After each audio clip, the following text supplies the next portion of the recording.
In most parts of the world, people buy land. Here in Dubai, Sheikh Mohammed builds it with the one resource tiny Dubai has in excess: sand. It is he who is responsible for this, the Palm Jumeirah, the world's largest man-made island. Over 305 million square feet of sand has been redistributed in the shape of a palm tree, one of the few trees native to the region.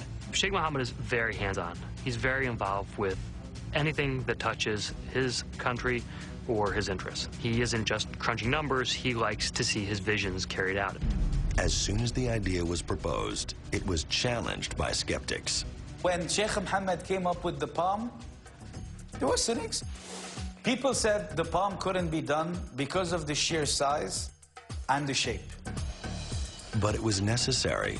The Sheikh's vision of a tourist Shangri-La required beaches. Dubai has 41 miles of natural beaches, but the building boom had swallowed up all of the available beachfront property. However, Dubai is clever.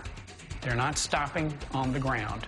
They are actually extending their land area out into the sea itself.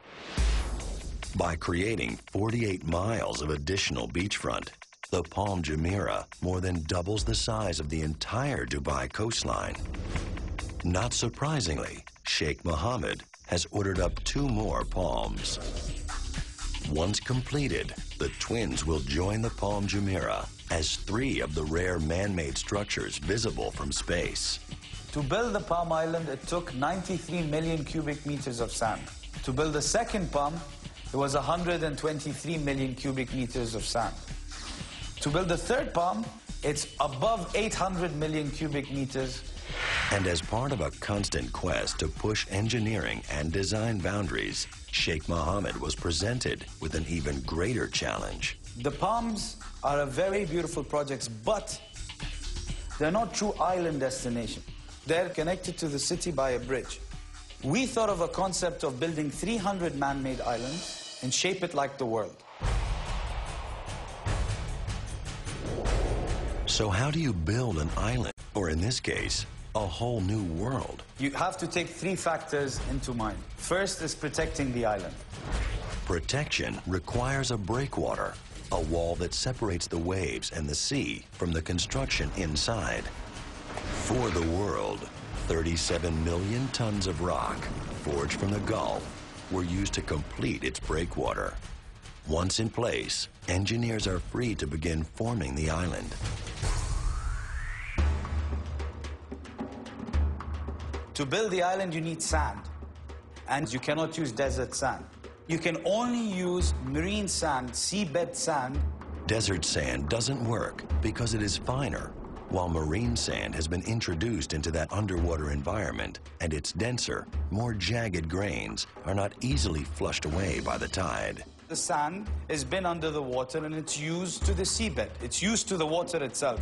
So we use sand which has already been there. We're not introducing anything new.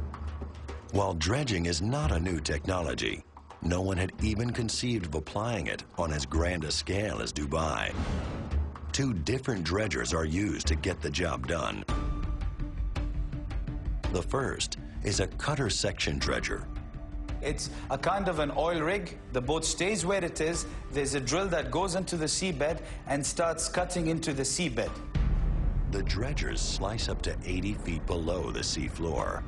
As it cuts, it is dragged horizontally, and all loose material is dredged up and pumped through a floating pipeline to its target.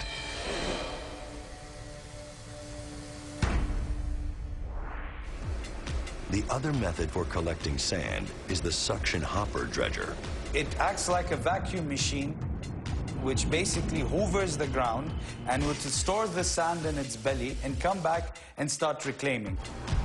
A pile of sand, no matter how big, does not make an island. In order to turn sand into solid ground, Dubai's engineers use a process called vibrocompaction. Weighing over 5,000 pounds, this giant drill penetrates 50 feet below the surface. Vibration combined with water saturation rearranges loose sand grains into a more compact state. And it keeps on shaking the ground until the particle of sand comes together and comes closer, and it solidifies, it gets stronger. It does to the ground in 1 hour what it took Mother Nature 10,000 years. It's speeding up the process of creating Earth. With up to 13 hopper dredgers working on a single site and the vibro-compactors chugging away, islands are being constructed at a staggering rate. When we started reclamation of the world, on average, an island would be born every week. And we have 300 islands. Over 320 million cubic meters of sand, or over 259,000 acres, have been used to create all the islands of the world.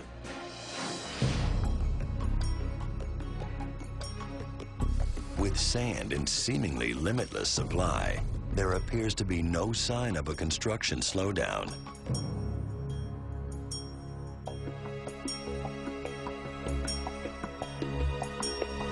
We're always asked, what's the future? It's a very difficult challenge for us to come up with new projects that are as mind-boggling as the ones we have. So we have a project which is still in the planning phase. But we have built the world, now we're going to build the universe. Not to be outdone, architects have taken on an even greater challenge, harnessing two other forces of nature, the sun and wind, in the service of this impossible city.